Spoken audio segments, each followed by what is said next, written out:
Okay, well, thanks for your patience. Thanks for waiting. And welcome to this talk called How to Effectively Work with Your Healthcare Team. Thanks for joining, and thank you, Cancer Lifeline, for partnering with me today to speak on one of my favorite topics. Just as a housekeeping comment, my talk is about 35 to 40 minutes long, and there's going to be plenty of time at the end for questions, so just so you know. And my name's Susan Baumgaertel. I'm a physician in internal medicine in the Seattle area, and I'll go into my background for just a couple of minutes. I'm going to be talking about the myriad paths on your medical journey where you really want to learn how to effectively work with your healthcare team a little bit better, because we all know the system is crazy these days, don't we? I'm going to sum up by talking about a number of common themes. You'll also have a slide to look at and ways to contact me. And then after the recording stops, I'll have a Q&A session. So just to let you know that. So my background, I'm from Seattle. I grew up in Ontario, Canada, and came back to Seattle. Got my degree at the University of Washington College of Architecture and Urban Planning, a little different. Went on, stayed there, UW, School of Medicine, did my residency there in internal medicine. And I practiced for 25 years in clinical medicine, starting in 1996.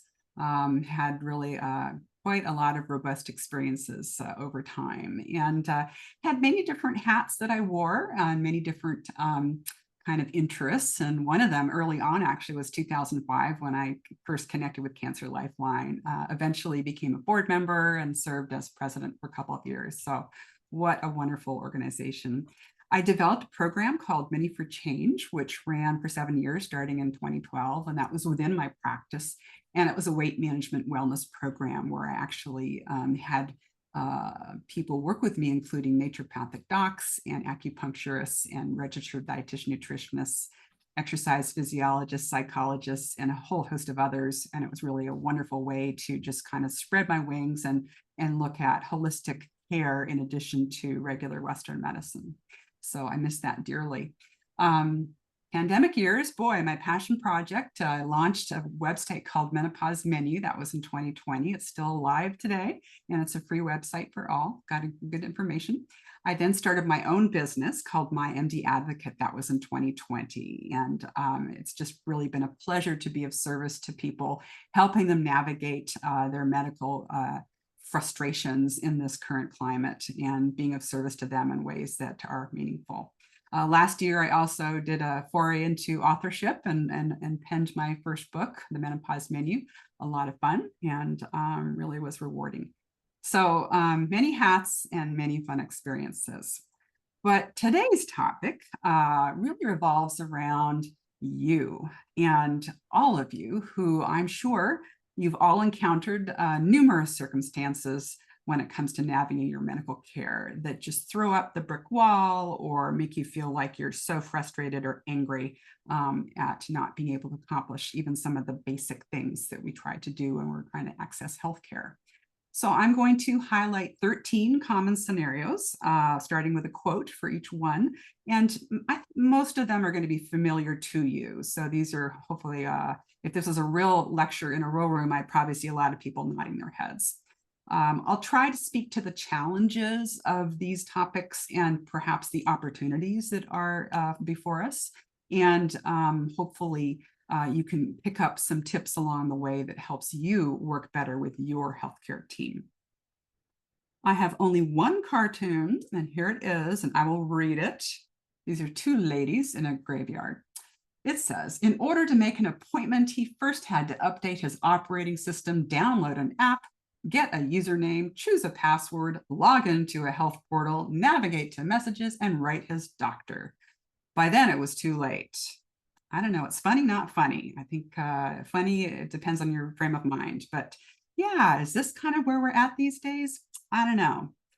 So thinking about the first topic, which is getting an appointment, quote, I've been trying to get an appointment, but they are booked out 6 weeks. And actually, you can probably even say 6 months or even longer than that. So everyone knows how it's so frustrating now to get in. I would say the first thing to consider would be how urgent is your appointment? In other words, is it truly urgent that you get in? And that's a biggie. Or is it a matter of convenience? You're about to go on vacation for a couple of weeks, so you want to get in. That's a little different. Or is it a matter of insurance? So we all know it's October, and this time of year, a lot of people have met their deductible for the year. And so, gosh darn it, they're really hot and heavy to get in before December 31st. And I'm not saying that jokingly. I mean, this is reality. It's like you've paid your dues. Now you want to kind of be able to get care. So again, consider kind of the nature of the time frame of what your appointment might be. Whether you're a new patient, that's going to matter in terms of getting an appointment, or whether you're an established patient or it's just a one-time consult. So those all factor into whether or not you can get in a reasonable amount of time. And, is it primary care, is it specialty care, and so forth. Access is such a huge issue for so many reasons. And honestly, I think most of the reasons are really beyond our individual control. So the pandemic and the post-pandemic world we're in is pretty different than it was 5, 10 years ago. Burnout is an all-time high. People are retiring. Staffing shortages. I don't know a single doctor or colleague who doesn't have staffing shortages. And all you have to do is have someone, perhaps out sick on top of that, and you're really in dire straits. So that's a biggie. That's a big concern as far as getting an actual appointment. I think it's almost simplistic to say this, but you really do need to engage with the system. So you can't fake your way in. If something's too urgent, you're just going to get the automatic, oh, go to the ER, and that's almost even worse. But engage with the system. So if you've been referred to somebody and you can't get in, well, maybe the person doing that referral or their staff can help you out, help you navigate. Maybe you call and beg for a cancellation list, or maybe there's another process by which you can kind of, percolate to the top. Maybe it's the nature of your illness. Maybe there is something that's pretty urgent. So you kind of have to engage with the system and see how far you can get. I do think that, you may not be able to see the person you want to see. And so you might end up seeing another covering physician or another medical professional. I think, for good or for bad, that's the way it is nowadays for all those reasons I've gone through. But, access is hard, and getting an appointment can be very frustrating. You just kind of have to keep at it. Next topic, well, actually, like what happens the day of the appointment and you arrive and they're running 45 minutes late, or maybe they're 2 hours late. And you're thinking like, oh my goodness, I just fought to get here. So, breathe techniques, those come in handy here. Don't forget to pause and take a deep breath, check in with yourself. You have to make sure this is kind of self-care moment. You can either be really efficient with your time, get some things done. Maybe you can go get some labs or other testing, perhaps. Maybe it's time to go to the bathroom. Or you can just forget about the whole multitasking and relax. Close your eyes. Maybe you meditate. Maybe you read a book you brought.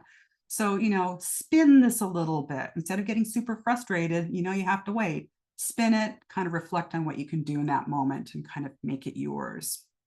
Obviously, many receptionists are filling in and they're just not able perhaps to even juggle appointment requests, and, won't know what to do if you tap your toes and say you have to be seen now. But, really you should be specific if you are on a time crunch, in a time crunch. So perhaps you have other appointments that day you don't want to miss. So instead of just saying, oh, I can't wait an hour, why don't you say, I have an MRI for Dr. So-and-so at 11 o'clock in another building. I'm really anxious. I'm going to miss that. What can we do to speed things up? Kind of let them work with you. But before all this, this is kind of a statement of the obvious. You have to think about building in time buffers between your appointments when you schedule in the first place, because traffic is going to be crappy. Parking is going to be a zoo. And there are going to be appointment delays for lots of different reasons. Maybe you have a bathroom break. I mean, try to factor those things in. Just kind of think it's like you're going for your plane at the airport. You don't show up 2 minutes before it takes off. You get there long in advance because you have to go through the TSA lines, et cetera, et cetera. So think about that way. And I do think that, common courtesy, obviously, and respect goes a long way. And if you're frustrated, you have to, again, check in with yourself, think about breathing. If they're not helping you navigate this issue, then try to maybe give them some options. Don't forget about the breathing. Next issue that comes up a lot, and patients of mine will say, I have some tests I'd like to have done. This is in my previous job position when I did clinical medicine. And oh my gosh, here's some recent articles I found online phrase, and that's kind of every doctor kind of takes a deep breath. Really, really avoid the temptation to print out articles to share. And I say that with all respect. I'm a patient too, so I know what it means to kind of try to research something and present, information to a doctor that may not have much time. But, think about the context. So if you're boarding a plane, here we are in the airport analogy again, you wouldn't print out an article from Plane and Pilot magazine and hand it to your pilot as you're boarding the plane. Oh no. So, this happened to me every day during the first year in our pandemic. It was exhausting. And I don't think people meant it as such. They were probably anxious and actually very worried about their health. But don't print out the articles. That is not a good thing. I do think that it's legitimate to ask questions. And in fact, I encourage people to type them down or write them down. It really is important to keep it to one page. Can't be 3 pages double-sided. That again, that's not going to fly. But write your questions down. If you have questions that you think you might want to test, or you've been researching something, or maybe someone you know, which is maybe not the best thing for you, but it's legitimate to ask these questions. You should be okay with asking them. Just know that if you bring in a sheet of paper from another doctor or medical professional, and they have some things that they would like you to do on their behalf, that's also not a good idea. Not only is it a lot of extra work on behalf of the ordering physician, it just does not foster good collaboration, and you, the patient, will often get stuck in the middle. And believe me, you're not going to be happy when insurance doesn't cover it, or there's a lot of hassles based on prior authorization, or the doctor who's ordering this test didn't put the right code down, and then you can get into liability issues if they're abnormal results. Who's responsible? It gets to be a big mess. So I think it's, again, really clear. Know where your research is. If you have tests that you want done, understand that there may be valid reasons that the doctor you're asking may or may not want to order them. And the last point, I think, is kind of a throwaway point, but really, there's a big difference between standard of care, evidence-based medicine, or clinical trials, which is experimental, versus pure, science or benchtop research. And not all of those things are inherent when you are asking for a specific test. Next one, getting results. I don't understand the results. Pretty common, huh? I'm a physician. Sometimes I don't understand the results. So it can be like looking at a different language. And this is, here's really where I talk about the pitfalls of the patient portal. And everyone knows the patient portal. You can type in and kind of send messages back and forth to your care team. And unfortunately, this is a federal law that went into effect not that many years ago. The results are released for the most part almost instantly. And so most people know, they go in their portal and they see results. You're seeing them for the first time. You're seeing them before your physician actually sees them and hasn't even had a chance to comment on them. And I know people want to get results, but this is the love-hate part. I actually think that's a disservice. And as a patient myself, that's actually how I found out I had cancer early this year. I found the pathology report and my physician hadn't seen it yet. That's not good. It's also important to understand this concept of interpretation. So interpretation is worth highlighting. Results must be interpreted, really. So just because a lab is giving you a normal range or an abnormal range, that may or may not apply to you. And then you think about imaging or pathology reports. Sometimes they're very cryptic and it's really confusing. You see one word, maybe it's carcinoma, and you're panicked thinking, oh my gosh, cancer. But then it's the context and how it's said. And so again, you reading it in a portal could be damaging and you actually be terrified, and it's actually better than you think. So again, getting results, understanding them, you can kind of get tripped up. Medical terminology and medical legal terminology. Women who get mammograms, get breast imaging, they know when they get those reports, they're probably used to them now, but when this first came out, it was almost like, what kind of language is this? It said BI-RADS, it says tube, it says benign. says heterogeneously dense, like, what does this all mean? And to a physician, they say, oh, that looks good. And you're thinking like, whoa, it doesn't look good to me. So interpretation can be very challenging and understanding the results.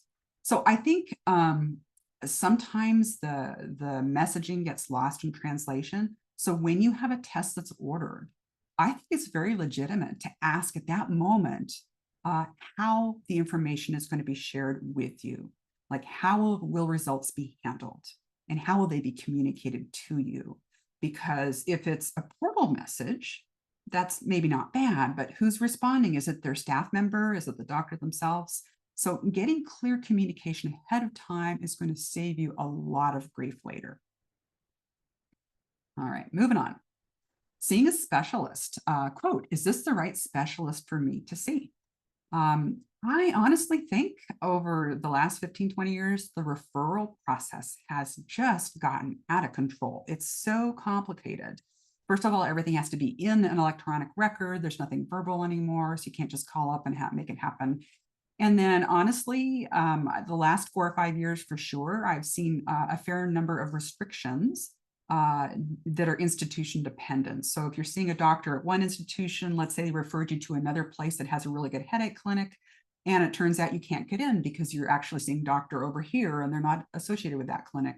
So it's unfortunate that this is happening. It's not isolated to one particular place. It's really happening everywhere. So that does change the nature and the flavor, I think, of seeing specialists. I think also it could be that you've researched and you figured out, oh, this person looks great, I want to see them. Well, they're not taking new patients, or they're booking out 12 months, or some other type of access issue. And it could even be, dare I say, an insurance issue. So in network or out of network. And it gets to be so frustrating. So I think, again, personal referrals can be really elusive. If you have someone and your best friend has seen somebody and you thought, oh my God, this is the person for me, it may be someone that you're just actually unable to see. And I get a little misty-eyed because I think about the bygone era when I could actually walk down the hallway and walk with my patient and into the office of another colleague and say, hey, I'd like you to see this person today. I mean, those were the good old days, I guess. But so take some creativity, and I think you just have to know some of those barriers ahead of time.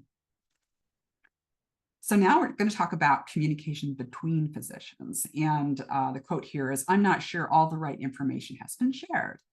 And this gets into the kind of, into the weeds in terms of the electronic medical record, or the EMR.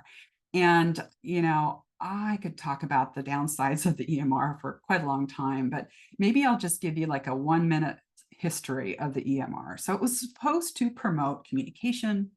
It was supposed to streamline documentation. It was supposed to foster the sharing of information. It was supposed to allow for accurate medication and allergy lists, and display correct problem lists, and so on. But as many people know, especially those who are working in medicine, it's become a coding and compliance and billing platform. And to be honest, I think more often than not, it really hampers actual patient care. And I know I sound like a fuddy-duddy, and I do love technology, but there's so many things that have really gone awry with the EMR. But again, knowing this, okay, what can you do? I'm a very strong proponent of bringing your own summary document, again, 1 page or less, one side, that has the very succinct bullet points of what's important to you to convey to that person that you're seeing. And, if you're communicating on behalf of a physician who's referred you to somebody, maybe there's a summary sheet from them. But to be honest, got to keep things short. Please understand that if you give someone a really great document that you've created that has all the issues at hand on 1 page, and you say, please put this on my record, please know that if it gets scanned in, which it likely won't, but if it does get scanned in, no one's ever going to read this ever again. Seriously. So if you have a living will or a durable power of attorney for healthcare document or a post form or some really important insurance form, those will be findable, and those will probably be looked at again because they'll be flagged. But your personal handouts that get put in the EHR, they're going to get buried. So just know that that's a document that you can use to communicate with, but it's not going to suddenly live in your electronic record. One last point that is really, it's kind of scary, but this is extremely valid, and I've seen this go wrong many times. Please know that the patient portal messages can be read by everyone who accesses your record. Obviously, people access your record with permission. But let's say, for instance, you're having a really bad day and you're in a bad mood and you had a very bad experience with Dr. X and you're ticked off and you're thinking, I'm not going back to them. There's no way. And then your wonderful primary doctor perhaps refers you to Dr. Y. Well, if you are communicating your angst or your frustration or your anger in a portal message and saying, oh, I'm just never going back to them again. They didn't treat me well. I want to see so-and-so. Please know that everyone can read that. And I think that that's important, that we remember to filter ourselves. You want to put your best foot forward. And if you have a gripe and a complaint, you might really not want to type that out in a portal message. So just wanted to make sure you know that. Now, treatments, there are also many different kind of pitfalls to avoid. Quote, how do I choose what is best or understand the treatment suggested? So please feel free. Everyone's smart. We all have access to a keyboard and the internet. So it's okay to do your own investigating. I think smart people do that. But I beg people to use reputable sources. So, reputable sources are not the Washington Post and the New York Times and Dr. Google. I'm going to tell you the story, which is kind of embarrassing, but now it's super funny. At the time, it was embarrassing. We're talking 20 years ago. When my daughter was little, she got 2 little hamsters. And I remember I told her, I said, honey, if one of them gets sick, we're not going to take it to the vet. These are little hamsters. Well, lo and behold, one day I looked in the cage and there was little bits of blood. I was like, oh my gosh. And it turns out there's this like scabby, bloody rash on the rump of one of them. What did I do? Yeah, you guessed it, Dr. Google. And within like 2 minutes or less, this was in the era of chat rooms. I was in some Brazilian chat room learning about, diseases of the skin of hamsters. I thought like, oh my God, this is what my patients are doing. So again, that's kind of a funny story now, but really it's hard for a lot of people to sift through and see if the information they're getting is valid. So go to some actual reputable sites. There's certain sites that are very good, like PubMed, which is National Institute of Health, or Medline Plus. There's the CDC. There are commercial sites like WebMD or Medscape that are reasonable. A number of medical associations and societies or hospitals like Mayo Clinic or Cleveland Clinic or Harvard. There are also clinical trial groups. So there's a lot of reputable places to get good information, but just avoid those social media influencers, please. When you think about, a second opinion, there are pros and cons, of course. And I think that talking with your primary doc is probably the best way to sift through and decide if you do need to go out past that first consultant. And then my favorite, of course, since my business is my MD advocate, my favorite is, use an advocate. It could be your best friend. It could be your spouse. It could be your roommate even, or your neighbor, but someone who can take notes, someone who, can be your peripheral brain, someone who can help you stay organized and kind of prompt questions. And I think those are good ways to kind of arm yourself with kind of extra layers to think about treatment options. Moving on to pharmacy and medications. Gosh, I'm going back to the EMR, perhaps to complain again. Here I go. I honestly think that the medication list is forever a work in progress. I think most people, if I saw you in person, would be nodding their heads. I mean, I nod my head. I look at my own medical record through my chart, of course, the patient portal, and I'm thinking like, oh, I stopped that medicine 5 years ago, or oh no, that's not even close to the dose I'm on. And so there's so much inaccuracies. Just assume it's never correct. Keep your own list. Bring it with you. Again, people may not scan it, but at least you'll be able to refer to it when someone's going through your medications. So I think medication list accuracy it's always something that you're addressing every single time you're seeing. I do think that modern medicine is still often trial and error. So, how do you get advice about a medication when you're starting on something, you're worried? I do think that there are a number of fascinating kind of modern scientific ways to look at how people metabolize certain medications, the whole field of pharmacogenomic testing. But I think there's a lot of caveats to that too. And so it's not all of these tests are ready for prime time. And I do think that we're all unique. And so we all metabolize things our own way. All of us should know the difference, by the way, between a true allergy and an intolerance. So if you're an allergic reaction to a medicine would be something like significant shortness of breath or a diffuse rash or pretty bad vomiting. But an intolerance would be like maybe your tummy's a little upset or you have a little indigestion or maybe you have a mild headache. So again, back to that medication list when they're going through your allergy list, clean that up for them. If you have 40 things listed, but only 3 or 4 of them are actual allergies, make it shorter and sweeter. I think you're going to appreciate it, and the people caring for you will appreciate it too. Also, this is something people, I think for the most part do, but some people forget that supplements and herbal remedies and over-the-counter medicines should be considered no differently than an actual prescription medicine, because they can all cause side effects. They can also cause allergic reactions. They can also interfere with other things. So those are important things to keep a nice handy list. And I always say this, your local pharmacist can be very helpful. I say that though with a bit of anxiety, because I know that they're so overworked right now that the insurance industry has basically plopped immunizations into their lap. So people just, make their appointment and their pharmacy gives them their immunizations. They're pretty stressed out. They are no different than physicians in that way. They're overworked and they're under-resourced. So they may not have oodles of time to chat with you, but I do still see them as a great resource. Okay, insurance and billing. So the quote here is, "I'm so lost in this billing mess and my insurance is not helping either." I'm sure everyone identifies with this. There's so much I could talk to you about here, but I think honestly, there's just kind of one phrase: keep a log. So keep a log of what you did, when, for what reason, and why. And if you know the price, that's good, put it down. But most people don't know the price of something, because later on, and it's usually much later, sometimes months later, you thought you almost even forgot about it. Suddenly a bill pops up and you think like, what? Where'd that come from? And so know your rights. Try to look at terms of if there's an error, kind of where the error happened, and that could maybe give you insight in terms of how to try and address the error or whom to call.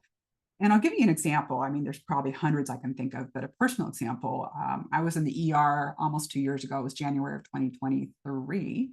And it was for a potential cardiac issue. Fortunately, I was fine. But during that ER visit, this really nice man who, by the way, I couldn't read his badge, so I don't know who the heck he was. He was just in scrubs. And he comes in and he asks me if I would like to do a separate blood draw for a study they're doing for HIV. I said, sure.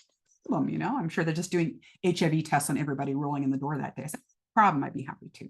Well, guess what? 3 months later, when I got my bill, there it was, a charge for $280. I'm thinking like, no, that was a study test. That shouldn't be billed to me. And oh my God, the hoops I had to jump through to get that $280 charge to go away. I think I lost a year of my life. It was a cat. So again, keep a log, know what's going on, try to figure out the error if there is one, and garner support, because I think it can be a kind of a hot mess for most people. Moving on to relatives and advocates. So the quote here is, "It's exhausting trying to share what I'm going through with so many different people." And yeah, I think honestly, most people mean well, but you, the patient, you need to set boundaries that help you. And when it comes to selecting an advocate, you should select your own advocate if you're able to do so. And actually, the advocate may not be your legally appointed DPOA or durable power of attorney for healthcare. So it could just be someone who gets you or knows you or you live with. So again, this is where you have to be clear about your boundaries and really kind of set the stage for how you want people to relate to you and vice versa. Be clear about this at your appointments too. Who is in your network, whom you want to include. And just know that relatives, I think we all know this, they can often have very differing opinions and very different comfort levels with certain medical things going on, and often very different communication styles, and of course, different availability. So all these different factors. I'm thinking back to many years ago when I had a patient who was elderly and she had lung cancer, and she had 3 adult daughters who were very caring about her. And one of them worked at one of the medical centers, and she had some kind of savvy, some knowledge about how things work. It was such a delight every time to see her, because that one daughter would come and she had already reviewed things with her 2 sisters, the other 2 daughters, and she kind of came with her notes, and she was very organized, and it was like one person speaking for 4 kind of thing. And it was such a pleasure to interact and to know that what I said would be followed, and she was listening carefully.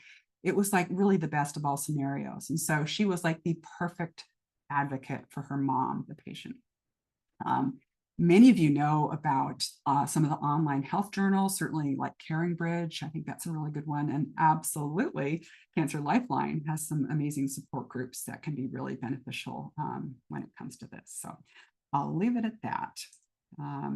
Urgent care and after hours care. So the quote is, I don't want to go to the ER, but I'm not sure how to get my needs met. This actually happened to me today on a patient session. So I think that planning ahead of time is the key. So you may not be the only person, but you kind of need to figure out, is it safe to wait? Or do you need to reach your physician now? Do they need to be paged after hours? So that's kind of usually the first crux of the matter. Planning ahead of time, who's going to help you if you live alone, how you're going to get support, are there friends or relatives nearby if you do need help? And then if you do end up going to urgent care or the ER, don't forget to pack an overnight bag, because you never know if you need that. But I have so many patients who are, I guess the word is embarrassed, not afraid, but just, oh, I don't want to call 911. It's not an emergency. I'm thinking like, yeah, it is. You can't breathe and your chest hurts. Like, this is an emergency. So, the worst case scenario is you're fine and you're going to kick yourself thinking like, oh my gosh, I just ate a bad piece of, of pork. But I think honestly, the getting your needs met is important. If you have access to your physician after hours, you get them on board, someone who knows you. But even more so, if they're hard to reach and you have issues trying to get a hold of them, having people that know you around you who can help you and kind of mirror or give you advice about what's going on, that's key. Back to the online and portal navigation, I think I mentioned that briefly, but this quote says, patient portal communication is less than desirable. Well, I think that's an understatement, truly. I think that there is, most systems have a disclaimer, it's built in, and basically it says, allow 3 to 4 business days for your message to be processed. So I think you get the drift. Never send an urgent message via a patient portal. That's really clear. And then I think, who is responding is always a biggie. So it may not be your doctor or even a covering doctor, it could be their staff. I think everyone's kind of overloaded. So be clear, be concise, be actionable. Like, what do you want when you write a message in the portal? What do you want in return? Are you asking for advice, or are you just sharing information? So be clear, keep to the point, and make sure it reads well. I think that portal messages absolutely contribute to the overwhelm of our modern medical practices. Doctors everywhere and staff everywhere are just kind of overwhelmed. And I think back to a time where I would get 15 or 20 portal messages. I'd sit down for 45 minutes and get through them. And by the time I was done with those, I click back and refresh, and I have 32 more. Like, oh my God, this is like Sisyphus pushing that rock up the hill. So it's stressful on both sides. But of course, I think that's probably behind why some systems are now starting to charge for messaging. So that is kind of a sign of the times. And dare I say, AI, the whole artificial intelligence response modules are now coming into the limelight in the electronic record. And so maybe the message that you're getting back is actually a robot. That's a scary thought, isn't it? But back to the actual message itself, again, be clear, be concise, have it actionable. And, when you think about someone you've texted recently and you've gone back and forth and you realized, wow, that kind of went in the ditch. I didn't really mean that. How did they, why did they think I was saying this when I actually was saying that? Tone and intent can be very misconstrued in a text message. Well, think about that as the same way as a portal message. So that's why you have to really spell out what it is you're trying to get help with. And lastly, and I've said this before, this is not private. So you're not having a private discussion with your doctor. Anybody who accesses your medical record legally could, not that they will, but could click in and see those messages. So just realize it's not like it's a little personal message chain. Lastly, but not leastly, phone calls. Quote, the phone wait times are horrible. Now, this completely depends perhaps on time of day or the type of office that you're calling, but all of us know, my gosh, we're caller number 16, and then don't you dare say call me back, because it doesn't seem to happen, right? I wish I had a solution. I really do. But I'm first of all just going to say, remember the breathing exercises. Yeah, time to kind of do that meditative breathing. So I'm sure everyone can think of plenty of reasons why this is happening. Again, the post-pandemic issue, staffing shortages, system changes, system consolidation, all these reasons. It's just really hard to get through, I think. This may sound like completely obvious to those of you listening, but it's not obvious to everybody. Don't call at lunchtime. It may be your lunch, but yeah, it's the office staff. That's their lunchtime too. And so they don't have many people, or they may have someone covering, answering the phone. So you're going to be very frustrated when they can't help you. And oh, please, if the office closes at 5 p.m., don't call them at 4:55. That is not a good way of getting good responses. I also think, and I'm really begging people on behalf of my colleagues now, since I have a different practice style, and I hate to say this, but I'll be blunt, don't try and game the system. I had so many people that would wait until 10 minutes after 5 p.m. because they knew the phones had turned over and they knew that I would be paged. I thought, like, oh my gosh, I'm still seeing my last patient and I have 14 phone calls and I have 25 I mean, I'll never get home until midnight. So really try to call during the daytime. And what I usually tell people is multitask. If you're in a long hold, golly, I'm not a Taylor Swift junkie, but if you're a Taylor Swift fan, you've probably been on a several hour call, a hold. So go multitask, balance your bank checking account, play some Scrabble, do a knitting project. You can do other things if you're on a long hold. I just think you have to, again, realize that the phones are not your enemy. They're maybe not your friend, but you can work the system. So I hope you've learned a few tips today on how to effectively work with your healthcare team. But I'd just like to throw up a few common themes that I think run through many of these issues. And I think most of these are pretty obvious. The first one is communication. I think there's so many layers to this. Is it in person? Is it a surrogate? Is it a phone? Is it a video or virtual? Is it a portal? Is it an email? Is it a text? There's so many ways to communicate, and we don't always have a choice, but know the pros and cons of different modes of communication and kind of use those to your advantage so they don't become your enemy. Respect, boy, goes both ways, absolutely both ways, and both sides deserve respect. When I think about disagreements that pop up, I think about, gosh, what if you are someone who does conflict resolution for a job? What are ways to work around the disagreement? Maybe it's time to get another opinion. Maybe it's time to have your primary care doc or a doctor work on your behalf as your advocate. So there are ways to kind of get through things that are not so comfortable. I've said it many times, but our post-pandemic era is really different than pre-pandemic. There's burnout, there is moral injury, there are staffing shortages, and all of these have impacts on systems and on departments and on access, and sadly are percolating into the patient experience. So it's just kind of our reality. I embrace technology, and I know AI is everywhere, but I just always strive for that human touch. And if there are ways that you can do that when you relate to your team, I think everyone will be for the better. So I urge you to continue that. And lastly, again, have an advocate. I do this in my business, but so many people can make use of their friends and family members and people who can act on their behalf and help them navigate so you don't feel alone and so you don't feel overwhelmed. So I'm going to leave this last slide up for a few minutes in case you wanted to write things down, but I want to thank you all for coming today and listening. If you want to reach out, I have a number of ways to reach me. First of all, I have websites. The mymdadvocate.com is my professional website. I have that free informational site, Menopause Menu, which also has blogs and videos and recipes and so forth. It's a lot of fun. There are social media platforms that I tend to use. I have a Menopause Menu Facebook page. I'm available on LinkedIn, and lo and behold, I have a YouTube channel. So there you go. My phone number is there, same with my email, and I'm delighted to reach out to people and connect. And so thank you for your time. I'm going to open it up for questions in just a moment, so bear with me.